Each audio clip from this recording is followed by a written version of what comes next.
take a little bit of time for a brief greeting video before we get this panel started. Greetings to representatives from the National Esport Federations and all the attendees at the 2017 Global Esport Executive Summit. Sorry that I could not be there in person, however you understand the virtual world better than most, so I guess this is as good as being there. I'm Dwayne Cale, Vice President of the International Paralympic Committee. Recently I had the pleasure of meeting your Secretary General, Alex Lim, which extended to further discussions with Alex and Leopold Chung. You may wonder why an IPC representative is addressing the International Esport Federation Summit. For those of you not familiar with parasport and the Paralympic Games, we provide the opportunity and the framework for persons with disability to participate in sport from grassroots to the elite level, which is the Paralympic Games. Our vision is to enable para-athletes to achieve sporting excellence and to inspire and excite the world. The United Nations claim that the Paralympic movement represents a world of integrity and inspiration to create an inclusive and diverse societies in and through sport.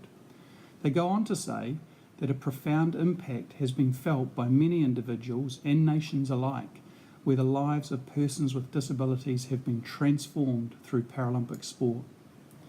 Our values of courage, determination, inspiration and equality are attributes which resonate the globe and are the foundation in which we have built the International Paralympic Committee.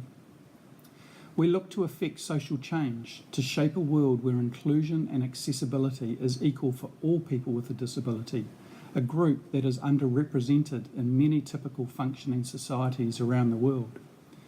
I'm certainly aware that esports are also wanting to increase participation of underrepresented groups. As you promote esports as a true sport beyond language, race and cultural barriers, and to pursue the goal of esport athletes competing on the same level as athletes from traditional sports. With this mandate, and although not specifically stated, the disability sector provides a market for persons with an impairment to compete in esport also. A world without boundaries and limitations, opportunities made accessible to all. I conclude with a video highlights of the Rio 2016 Paralympic Games. And as you witness people with an impairment achieving the seemingly impossible, think about how the same could be achieved in esports. Bye for now, and I wish you great success. Bem-vindos ao Rio, a cidade maravilhosa. Vamos lá, chegou a hora. Nossa história é aqui agora. Vamos transformar cada segundo no melhor de nós pra todo mundo. Vamos lá, nossa mensagem, soltar nossa voz, força e coragem. Vamos transformar cada segundo no melhor de nós pra todo mundo. Cada sonho uma esperança, entre a dor e a alegria, sempre nova a cada dia. Cada sonho tem seu preço, cada fim tem recomeço, cada um tem seu valor. Vai na boa, vai que dá, vai na boa, vai que dá, vai com força e com vontade, inspirando emoções. Vai na boa, vai que dá, vai na boa, vai que dá, pelo sonho da igualdade em todos os corações. Gets the first gold in Rio. Jefinho in the gap brilliantly. Oh, what a goal! What a goal by Jefinho! And in off the inside of the post. He could not have finished it better. Let's go right now, right here. Our body and soul making history, transforming hearts in every journey. Forever starts this very moment. And sing out loud, don't be afraid to try. Stand tall and proud, you were born to fly. Transforming hearts in every journey. Forever starts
like to thank Rio de Janeiro.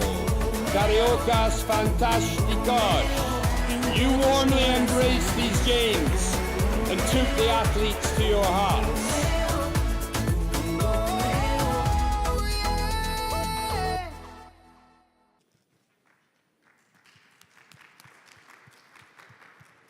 That was Dwayne Cale, the Vice President of the IPC. We certainly want to extend gratitude to him for his message. To begin our presentation and our discussion on the inclusion of underrepresented, this is kind of the word that we're going to use, underrepresented areas in esports, the participation of those groups and how they can either be more included or have a greater role in esports. So just to work our way down the panel, I'll start with you, Charmaine, and maybe get some of your thoughts on the different underrepresented groups in esports and some of the challenges that sport has faced with including underrepresented groups and how they've been able to overcome that. Well, first of all, thank you very much for having me as part of this very esteemed panel and this esteemed group that's gathered here in Busan. It was very touching to hear the first presentation and the progress that's being made on so many levels. But I really believe that this session is very important, and to kick it off with the Paralympic presentation, I think was equally significant because the Paralympics are certainly a group that knows about challenges. Those athletes, the inspiration that and the challenges they face every day is really something that lends itself to a lot of inspiration. But I think when it comes to other groups that aren't represented here, I think like anything, the tone starts from the top. The leadership really sets the tone for the inclusion and the diversity of those who are going to really be those who play the future part in expanding the role of esport in so many different sectors of society. So I think leadership is the most important part, number one. And number two, of course, the athletes. I know we're going to hear a lot as we move along, and we heard already in the first session about the athletes, the players, and what they want for their future. So I really believe that we are at the point now in the growth of esport where leadership and continuing to evolve through the players, the athletes, and what they really want to build their future, I believe is going to really build a strong basis. And we'll, of course, get into that a little bit more detail as we move along with this panel. Making my job easy to segue over to Koen Schobbers. I actually knew you before I met you here at IeSF just from watching you play professionally. And so as somebody who already has a professional career in esports and also as the representative of the IeSF Athletes Commission, what is your perspective towards including underrepresented groups further in esports? Thank you for having me as well. My pleasure, right? Well, I think it's very important to include all the groups now. Probably that's what everyone says. Traditional sports obviously has the Paralympics, which is for people that are disabled a big chance to participate in the highest tournament possible, which is the Olympics. And I think esports has its own variety of disabled people. Like you have people that are blind. How do you play a game when you're blind, for example? Now, I think a good example is that in the Netherlands we have someone that is blind playing Street Fighter professionally, and you think, how can he win from an opponent when he's blind? Now, he's playing based on sound cues from the game, just as an example. And I'm sure there are more blind people that think, I'm blind, I can't play games, but those role models are very, very important. So I think if we want to have more disabled people or people that are underrepresented in esports, I think role models are very important. People that are already playing with some kind of disability. I think those players should stand out, come out of the shadow into the light, and show those other disabled people what they are doing already, how they are doing it. And maybe we have to think of some new kind of controllers, like people that have no legs. They jump on those kind of machine-like, prosthetic legs. Like maybe we need special controllers and stuff. So yeah, very important to include those as well. We focused on physical disabilities, but to pass things on to Mr. Colin Webster, a lot of times underrepresented groups in esports come from areas of the world that may not have a lot of esports infrastructure. So talking about developing esports as part of Mind Sports in South Africa, obviously kind of a challenge to grow that community from one that is underrepresented to being represented in tournaments here like the IeSF Global Championships. So what has it been like to grow esports in South Africa towards greater representation around the world? Yes, thank you very much. Underrepresentation is, of course, a huge problem. It's an issue which actually cuts across in society as a whole, whether it be based on disability, whether it's based on gender, which is also another big issue, and of course whether it's also based on people who are just underprivileged or from previously disadvantaged society. To actually deal with this, you actually need to have people in charge of the federations who are actually going to have the will and desire to make a difference and to actually affect the changes. Often in the face of people, even on their own committees and even amongst the athletes themselves, who are resistant to these changes due to their own personal belief structures and, of course, to their own ambitions, which you see on a daily basis.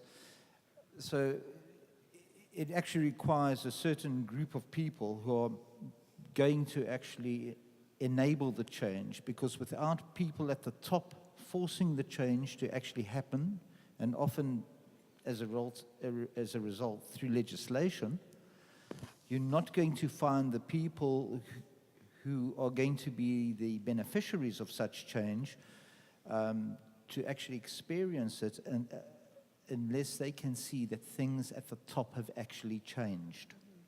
And if I can just add to that, I think it's very important to be proactive and purposeful and setting targets that look to inclusion in the sport, whether it's targeted numbers for women at the senior roles or women in participation. I mean, the Olympic movement took decades and decades to be now where it's 50-50%, right? But I think what we've learned and what we see from best practices and some of these policies in place in some of the traditional sports, I think eSport has a way and an opportunity to really accelerate the pace of the diversity and the inclusion agenda. That's not just, it just reflects society where we are today. So through leadership, as you mentioned, I think it's a really important time to start to really accelerate that. And I'm going to hook in as well, if possible. You mentioned South Africa. Now, I've been backpacking through South Africa this year, actually, last summer. I've noticed a lot of poor people living there as well, like the difference between rich and the poor are very, very big. I think in Africa in general, a lot of people have difficulty buying a great PC. Now, the main countries in esports, or the main continents in esports, are like America, Europe, Asia. Those are countries that are well developed. Obviously, many people have the money to buy a good PC. So most of the professional athletes are from one of those continents. Now, definitely one of the most underrepresented groups in esports world are people from Africa, because they don't have the ability to buy a good PC. Now, how about maybe thinking of some party that has some funds to provide PCs to those people, or maybe like mobile phones to play Hearthstone at least. Hearthstone is an esports game where you use like cards, which you can play on a mobile phone. So those are ideas as well for countries that don't have the money to buy 1,000 euros PCs, $1,000 PCs, but you can start little, and maybe with funds or support from the richer countries and the well-developed esport continents, you can provide those poorer continents with good material as well. Because I'm sure South Africa, Jason, for example, South Africa has a lot of talents that we are missing right now. There might be thousands of professional esports athletes hanging around in Africa, which we don't know of because of this reason. Yes, well, what you're looking at is a number of different programs which Mind Sports South Africa does. It's very active in the townships and the rural areas. One of the big problems is that something that most other countries won't experience is that only 5% of the population has access to a computer. Whereas in terms of the mobile industry, you're looking at a saturation of 120%. So we try and pursue programs that actually unlock what people are already doing. For all sport actually has to represent the needs of society and not the other way around. So that's one of the big issues in terms of the previously disadvantaged. We also have programs in the townships where we actually have educational courses that we give at school level. But we also do, of course, we're very concerned with the whole gender equity issue. And in fact, we're probably the only federation in the IeSF, and that we do know, we're the only federation in the South African Olympic Committee that has full gender equity on our management board. And that we have seen has had immediate results. As females who have been drawn into the federation just from a point that they now can see that things have changed, that there are the opportunities and that they won't be excluded, and that there is the positive and proactive approach to actually limit attitudes that have been previously expressed against female participation. Okay, maybe that's something that you can speak to as well, Charmaine. Absolutely, absolutely. I've been, part of many of those types of initiatives, and the whole notion of, I guess, universality is also part of that dialogue as well. And there's probably, all these big major sponsors who are getting into, who are involved in sport, are in all of these regions. So how do you make sure that there are creative ways to bring these opportunities to these youth in these communities? I think that through the vast network that is out there and through the notion of universality, I think now is the time to really tap into those specific creative measures that you can, expose aspects of the game to young men and young women in these countries where some of those resources may or may not be available for the short term, but in the long term, building that up and exposing them to the sport, maybe as gamers, maybe as developers, maybe as event organizers, maybe as other aspects of the ecosystem of the business. And I think you can do that quite well with young men and young women quite in a accelerated fashion. Well, there's many ways of looking at it, and we see it as basically the whole investment of building up a society that is positive and has value. Whether it starts at just having a gaming house in Mitchell's Plain, which we built up with the City of Cape Town some years ago, which has been highly successful. It's actually created a place of safety for the young females in the area, and it's also been able to increase the positive attributes of gaming for the males in order to get them to apply themselves at school.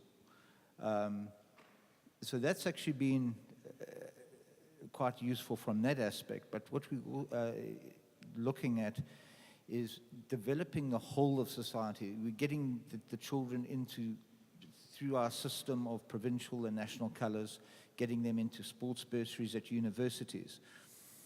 Because once again, it all comes down to education. If you're not educating people, you're not creating a better society. And quite frankly, if you're not actually creating better individuals, why do you have the sport? So we have, at the moment, 14 gamers at university on university bursaries. And through our positive approach of actually having more females in our national squads, we find that our ladies are benefiting. The one lady who came into our squad this year was wishing to continue her studies to do her honors, but didn't have the financial resources. The university has actually, literally 2 weeks ago, turned around to her and said, "Don't worry, here's a bursary."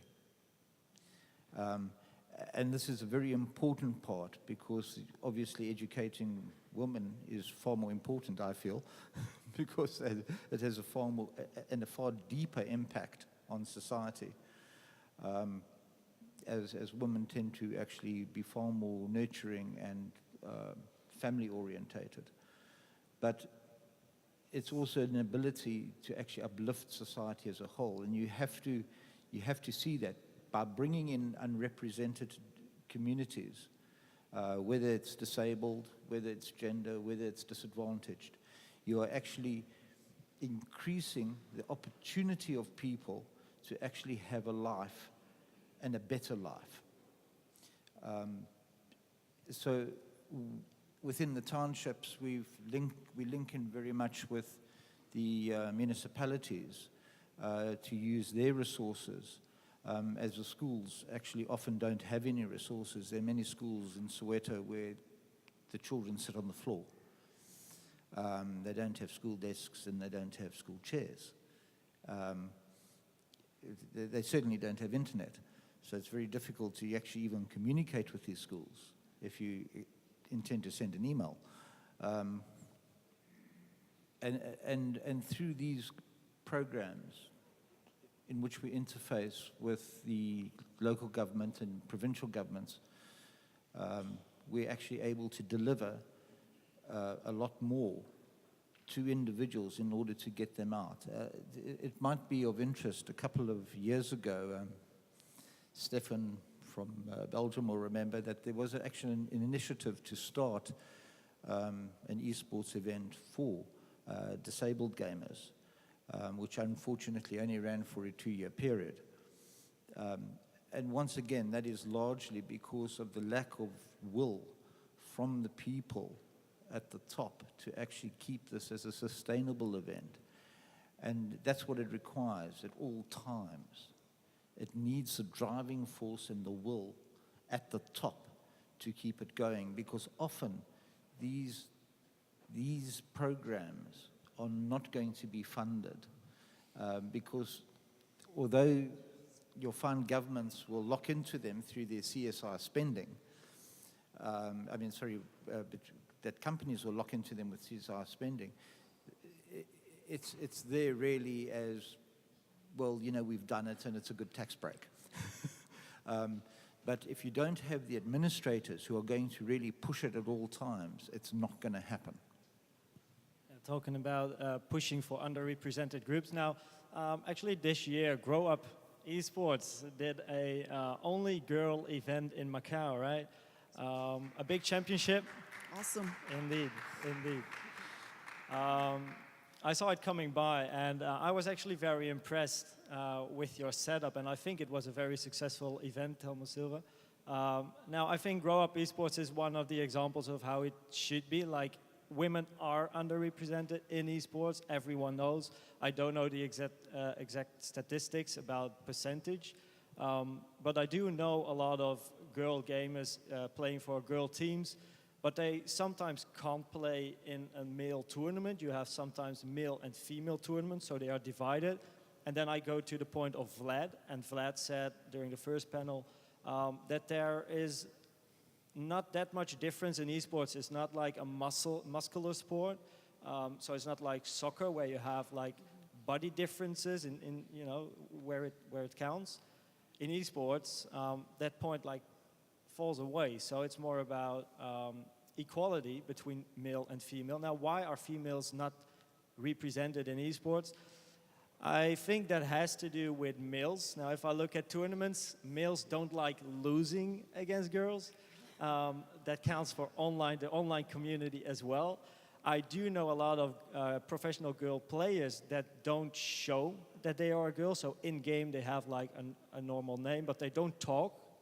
They don't like to talk against their teammates, like Counter-Strike, because if they talk and people figure out she's a girl and she's not playing as good or whatever, she gets a lot of aggressive words shot at her by the males. So it's like a male wants to stay above the female, like it's about a certain status. And I also think that sometimes that's the reason a girl doesn't like playing a game anymore, because everyone that she plays with is just being aggressive verbally against her, and that kind of cuts down the motivation to continue playing.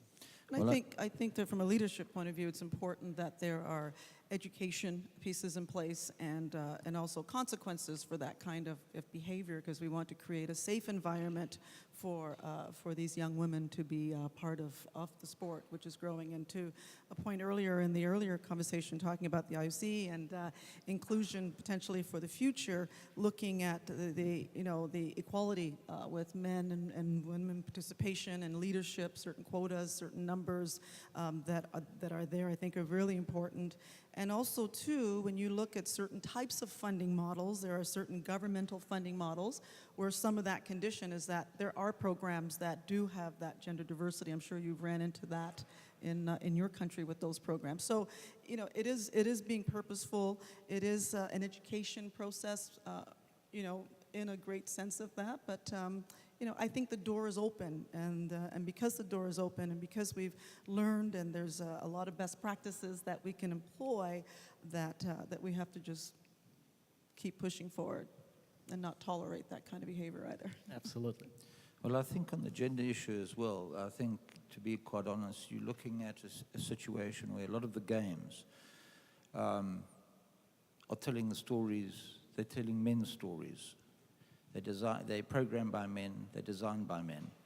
I think what we also have to start looking at is perhaps getting into dialogue with the publishers to get more women to tell their stories, because that would actually unlock an entire aspect of esports. It wouldn't be bad for esports as it stands now. All it will be doing is actually enabling more people to participate. It would be bringing in a different aspect of esports. And I think that's one of the reasons why, in fact, you find that female participation is down, is because a lot of the stories are not really their stories. Some stories online. Let's talk about Twitch, that is streaming. Now, girl gamers are maybe not, you won't see them that much at international tournaments, but if you look at Twitch, I think some of the biggest streamers are girl gamers. Why? Well, if you're in a boy community, a male community, and you are going to stream as a girl, you show who you are. There's some kind of sexuality coming with it, and I think many boys just like watching a girl playing, not necessarily because of the play, but because of the girl, obviously. And some girls can actually live from streaming just because their looks, not because of how they play, not because of maybe their character, but because they are sitting in front of a camera with a very low, shirt like that, just, what I'm talking about. You do see that in Twitch. I don't know if that's kind of I don't think that's what you want to show. Like, not all girl gamers are like that, but some of the best known girl gamers are gamers that show their sexuality to gain viewers. Gaining viewers means gaining money means buying nice stuff. So I do think you need role models as girl gamers as well, but we do have to kind of watch out for the girls that are not really playing just for like playing the game, but mainly getting viewers because of how they look, kind of. Yes, what I was really talking about is that it's not, the games don't always tell the woman's story, is that a game like Counter-Strike isn't something that's inculcated into into a female psyche. It's a very aggressive game. It's one about shooting and that level of tactics and strategy, which is not perhaps desirable to many women. So what you're looking at is, when you're talking about games that tell women's stories, a game that reflects the experience of what it is to be female.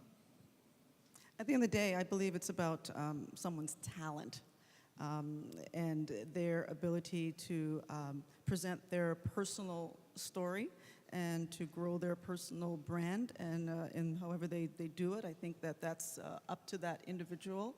But at the end of the day, it's about these platforms that are now available to tell the story, to grow a diversity of types of individuals who want to get involved, to open the doors to different types of sponsors and partners who can grow the game, but also not just grow the game, but also bring awareness to very important issues that are affecting young men and particularly young women in these days. So I think it's important that individuals can feel comfortable wherever they are to tell their story on these platforms in the way that is relevant to them and is relevant to the audience that they are part of.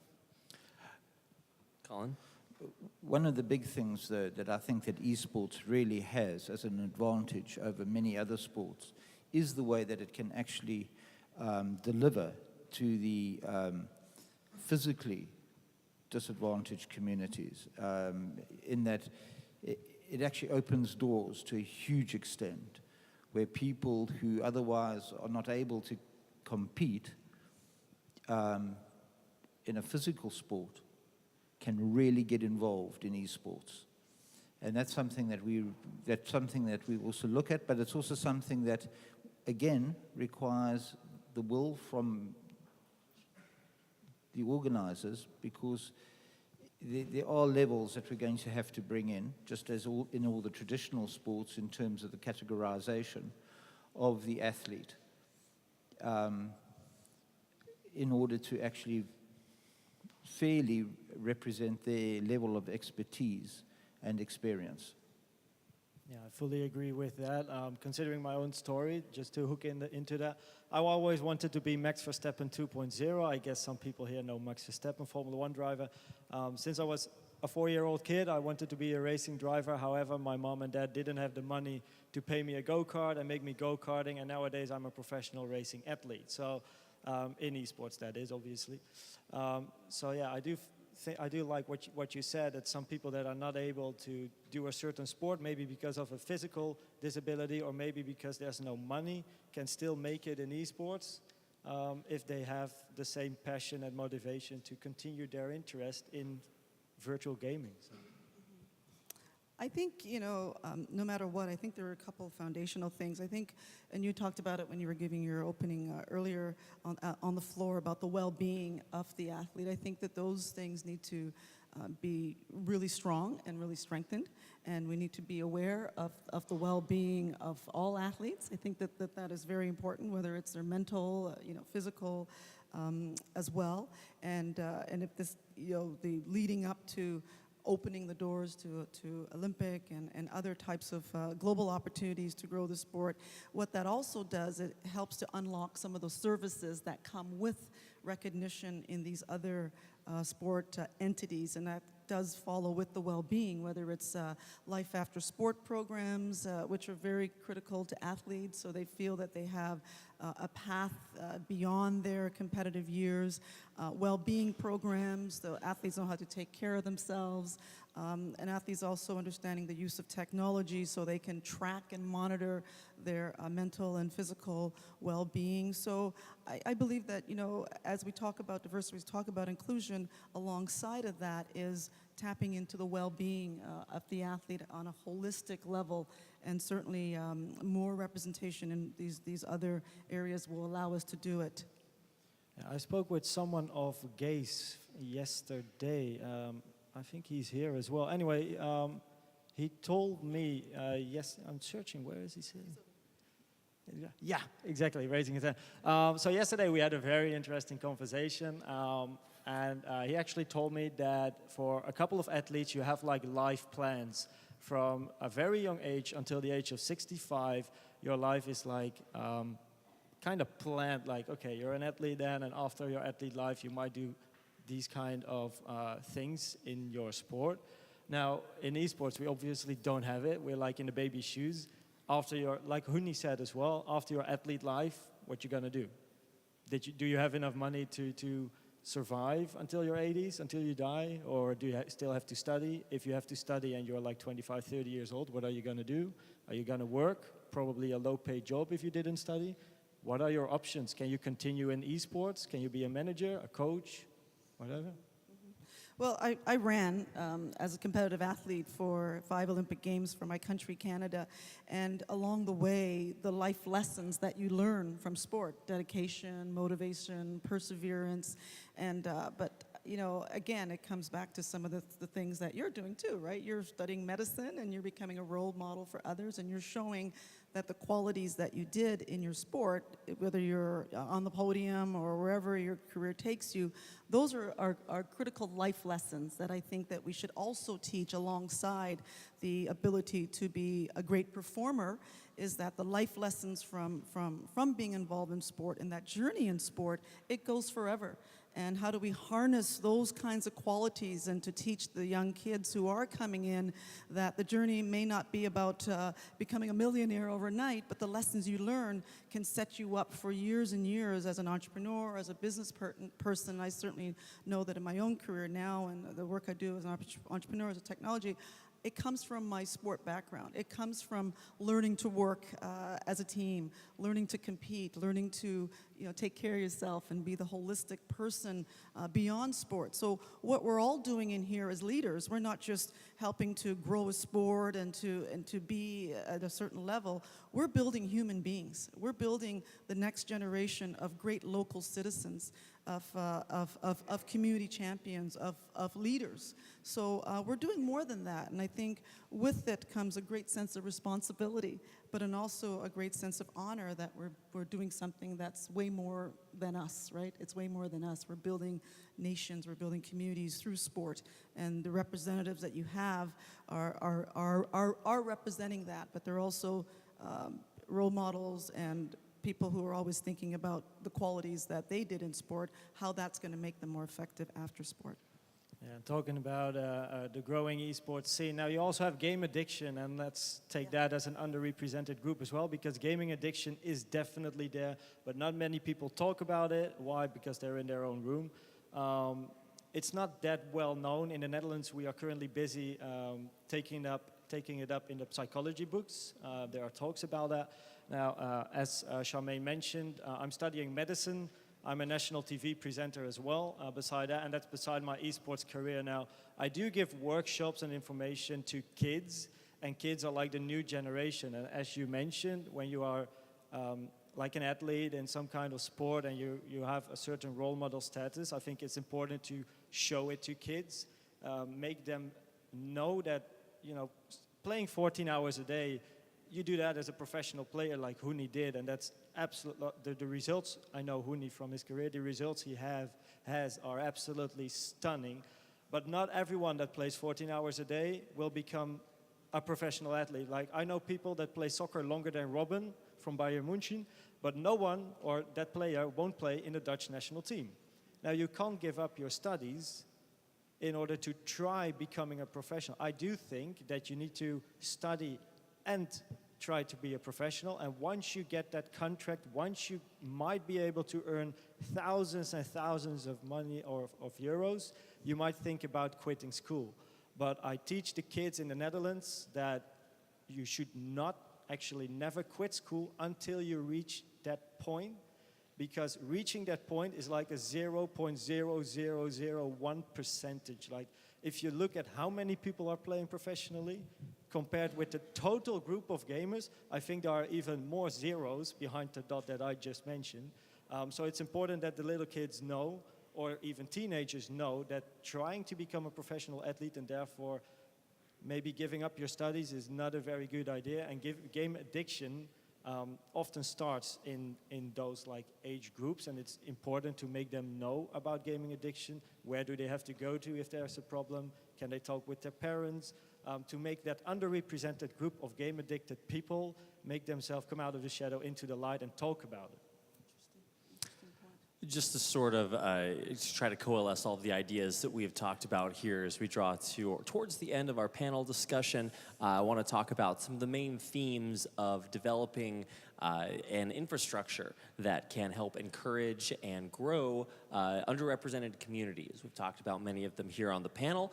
So just to talk a little bit about or share the ideas that you have about how to grow and develop not only leadership, but a path that these underrepresented communities can follow to gain greater exposure. So what are your, I guess, prominent ideas about how to establish that leadership and the path that's necessary for these underrepresented communities to gain greater attention? Just two things, I guess, what I started in the beginning. Really be purposeful about it. Really be purposeful in leadership, in establishing the foundation. And eSport is young enough where we can start those foundations now. So being purposeful through leadership, through targets, through looking at conditions of involvement based on certain targets. I think that's also very important. In foundation, we can do this like right away, I believe. And also setting up opportunities. I know the IC has a really great program called the Athletes Hub, which is fantastic. You go in there and there's a lot of education, there's a lot of resources. So looking at some of these resource tools that athletes or potential athletes or retired ones can tap in now to really start seeing that, and really maybe just as simple as coalescing everything that's there and building on it. I know you're already doing some of that, but sharing that, finding a hub where people can really share and where the athletes feel, the players feel that they have a home where they can look to those resources. So leadership and beginning to set the framework for future development and growth through access to these types of services. I actually think that Colin is a good example of how it should be done, like building a gaming house, make females as well as males feel home. Also people that maybe not have the money can play in a gaming house like that. I guess it's open for the community. I'm not sure, obviously. Well, it's actually based totally on credits earned at school. So it's in Mitchell's Plain, which is a very poor area, which is actually endemic to violence. And the city of Cape Town is, of course, the big backer. And I think that's very important. When you get involved in these projects, you will find that the local government, provincial government, and even national government will be very much behind you. The biggest problem is that you don't want to end up in a situation where you're forced to do these projects because of an international federation that says, look, we have to do this. And even when a government says, we will do it, because when national government gets involved at that level, you find you don't have the options, and in fact, you then get drawn into political priorities rather than actually doing it on a more, shall we say, voluntary basis. But that requires, if you're going to do something like this, you need people on your committees, you need people who are involved in the projects, who have that drive, who have that desire, and who are going to show that will to do it, and that will to do it against all odds, because you will have people who oppose it, because this is going to threaten their lifestyles. But at the end of the day, by unlocking the unrepresented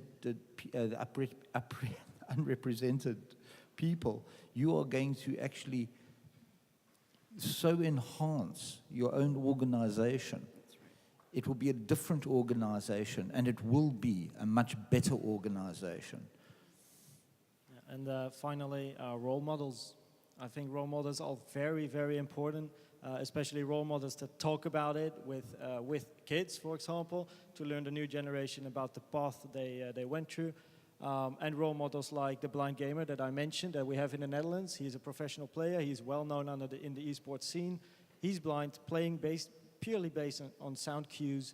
And I think people like that should have a stage as well. They should be more known. They should be able to talk about their experiences as someone that's disabled in this case, but also women, if there's a professional athlete.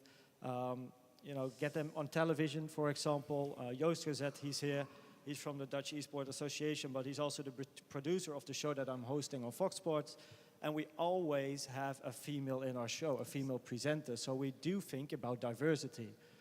We do think about females in esports. And I think it's important to show the Netherlands in this case, because it's local, that esports is not just a male sport. Also females play professionally, and the program we have at the moment is CSGO, Counter-Strike, and one of my analysts is Melania, and she's a professional esports player in Counter-Strike. And she's on my desk every week talking about all kind of things, and she just shares her knowledge with all the viewers, and the viewers are parents, kids, males and females, so it's important. And also to jump on that is to make sure that the athletes are front and center physically, like what you said, but also be part of the decision-making process in the governance and the leadership stage as well. I think that's very important so that their voice can be heard from the governance up. That's very critical to have the athlete voice in governance in sport. Absolutely, and what a great way to kind of tie everything together at the end of our panel discussion. We have about 15 minutes for questions and answers. Whichever you would like to provide from the audience, we'd love to hear some of either your stories that may be relevant to our discussion at hand, or any questions that you have for our panelists. So if you just raise your hand in the audience, we will run a microphone over to you and hear what you have to say. So let's go ahead and direct things to the man right behind the podium in front of me. Go ahead and ask your question. Great panel. Great panel. Thank you very much for the great insight on all of this. And looking at you and listening to your insights and to your comments, I had sort of an idea that I'd like to get your feedback on. Now, boys growing up were more inclined to violence and to aggressive, active, different sports, while ladies are more inclined to other activities, hence Barbie being a billion-dollar industry. What if the IP holders would create a secondary version of the various games that would be more gender-friendly? Like, for example, League of Legends, instead of saying First Blood, as Reed said, say First Flower, with more colorful arrows. Or CSGO, instead of blowing someone's head off, putting makeup on them. And you would see the exact same game and compete with men and compete in the same type of game, except for the objective would be different. The objective would be more inclined to children and less inclined to terrorism. Would that be something that could get it closer together, or is that just dreaming and shooting it way outside of the box? I actually think that the gap might be a bit bigger if you make a game for girls, like the First Flower, you said, I believe. No, I was saying a secondary version of League of Legends, where instead of First Blood, it would say First Flower. But the same game. So then you have like... Same concept. Then you have like a game for males and the same game for females, you mean, right? Now, I do think that you have like... you get like a bigger gap because the males that play the First Blood game will laugh at the females playing the First Flower game. It's like, they are like, oh, we don't want them to play our game, the First Flower. So you get like maybe even more verbally aggressive words shot at the girls because they play a game that's like, oh, that's bullshit. That's First Flower, what's that? Just go away. That's not serious. You know, you might actually get that kind of, you might stimulate that kind of comments which we actually don't want. I do think it's a fun idea, but maybe it might be an idea to just make a new game where girls and boys can like find themselves. Like a shooter is obviously more male-like, but a racing game, for example, I don't know. It's very user-friendly. It doesn't say First Blood. It just shows your fastest time. But gotta be honest, there are barely any girls in my game, so I don't know. I think basically what we're dealing here with is a little bit of intolerance from a lot of the younger gamers. For example, in Mind Sports South Africa, we've run several tournaments which are which are texting tournaments, and we actually found that we had 80,000 participants, of those 80,000 participants, over 70,000. Over 70,000 were actually female. And of course, they totally dominated it, having better fine motor skills and social skills. So what you're looking at is, you're looking at the experience of people. And I think we shouldn't be looking at saying, well, let's pigeonhole people, stick them in a box, and make them do what we want to do. We've gone past that in society today. We should be looking at people, taking their views into account and listening to them and saying, what do you actually want? And I think that way you'll find publishers themselves will be able to release games that will appeal to different segments of society and as a result, make esports even more popular than what it is. Yeah, clearly, you know, the destiny is in the hands of those who are playing it, and I think it's really important that again that the female voice is strengthened and speak to them and give people choices as to what they would like to consume. So I think that, you know, perhaps maybe that's an outcome, is that we look to speak to more of the female gamers and the female developers and really spurring that long-term conversation. Vlad, there is a game, actually, I just popped my mind.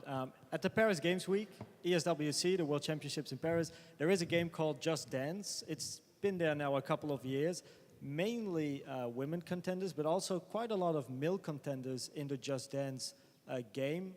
And if you look at the World Championships, in the finals, it's often male versus female. So that's actually a game that is mixing up both the genders. It's quite a good example.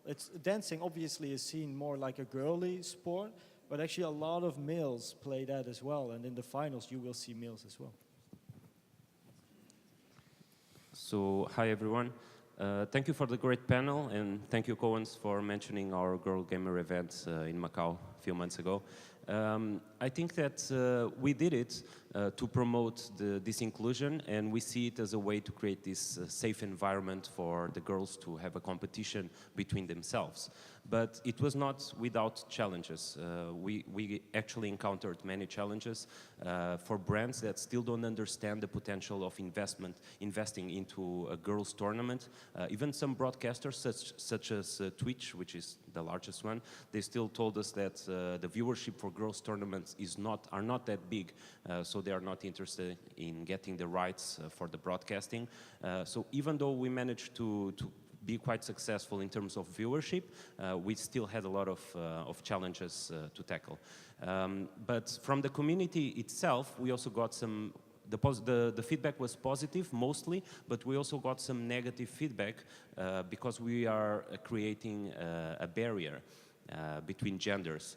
And even though we believe in promoting esports as a genderless activity, because there's no physical limitations between genders, we still don't really well, my question that I wanted to put is, how can you promote esports inclusion for all genders, in this case for women, increasing women participation, without creating this barrier between the genders? Get a mixed tournament. So at ESWC, again, as an example, a couple of years ago, I was at ESWC. You had the Counter-Strike male tournament and you had the Counter-Strike female tournament. So you actually have, it is like split. You have like a male and a female tournament, but they play the same game at the same event at the same time on the same stage. But actually, all the tournaments are kind of already open to female participation. You just don't see them participating. So I think that the community is still very underdeveloped, for the female side, and it still needs to mature more. So I think that we all have to come up with more strategies to promote this and to grow them and creating role models for the younger girls to see and to follow.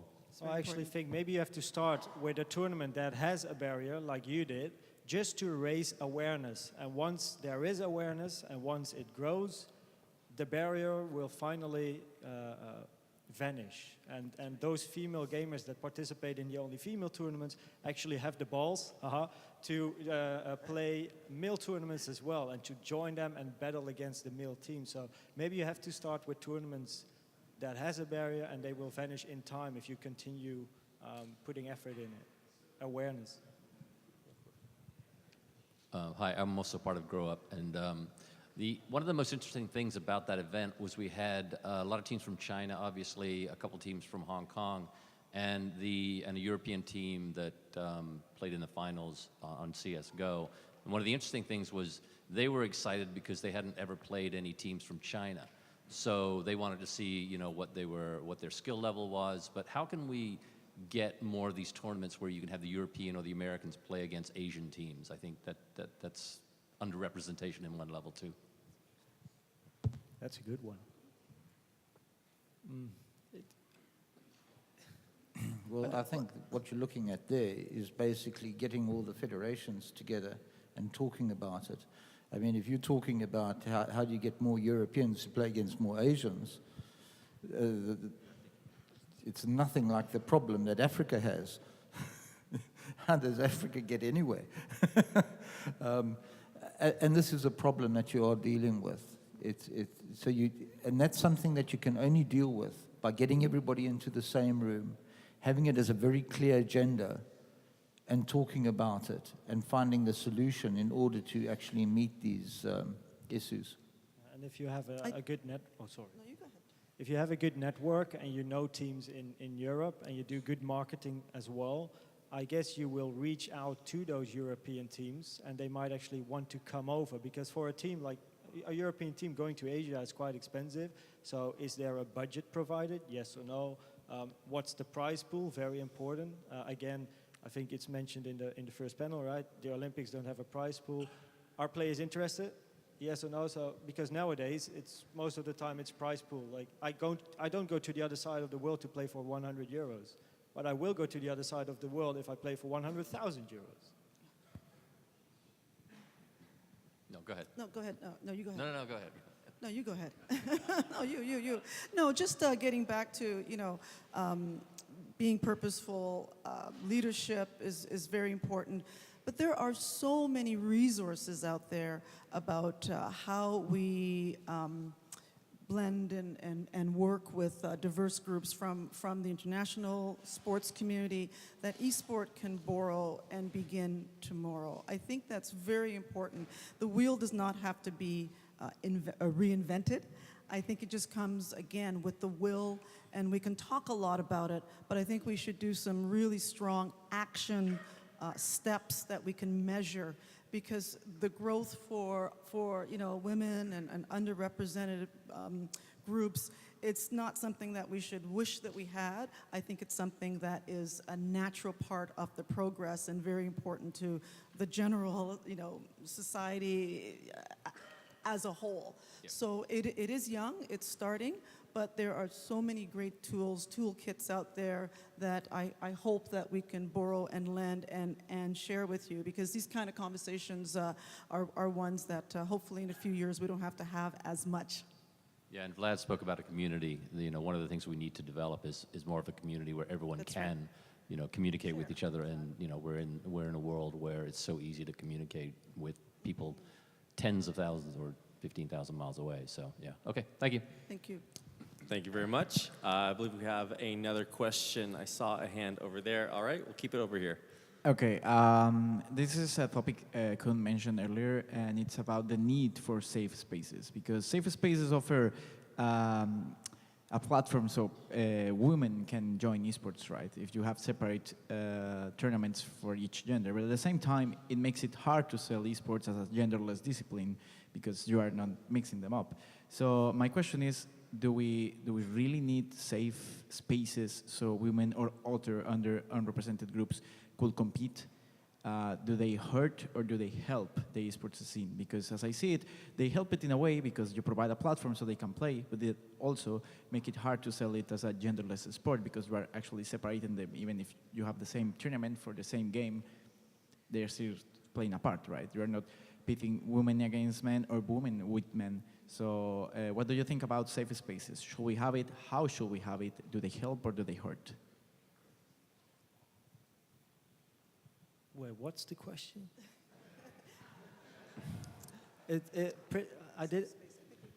I believe the question, just to summarize, is I tried following it. Is it helpful to segregate, whether based on physical difficulties or the gender or the amount of money that a player has to invest in their esports career or in competing, whether it's not having the funds to travel and thereby being limited. Is it worth it to segregate the groups amongst themselves, or should it be more all-inclusive to create that ethic of openness that esports has that is open to everyone? Well, to answer that from a South African perspective, we actually approach it on quite a laissez-faire attitude. We actually have, within our tournaments, we run tournaments specifically for women, and we run tournaments which are mixed. And it's up to the women as to which tournament they actually enter. It's basically to take into account how comfortable the person feels. To largely answer your question is, can you afford not to include underrepresented people? And the answer is no, you can't, because you're talking about 50% of the population. So you have to actually look at your own programs, tailor-make them for your own country and for your own scenarios. So what you might find works for us in South Africa might not work for you, but you might be able to find elements within it which you can use. And that's something where you need to have the leadership in order and the drive to actually create these events in order to include the underrepresented people. All right, one final comment. We're going to close things through, but I think there's one more. Any closing comments, thoughts about this panel? No, I just think, just to add to your point, which is a great way to end, it also opens up a lot of other doors to other types of partners, whether they're global partners who are aligned with these types of initiatives. So, yeah, it's a win-win for this underrepresented group for sure. Thank you. All right, well, I believe that is going to conclude our question and answer session for our panel. As we draw things to a close, please give a round of applause for our panelists. Thank you. And thank you.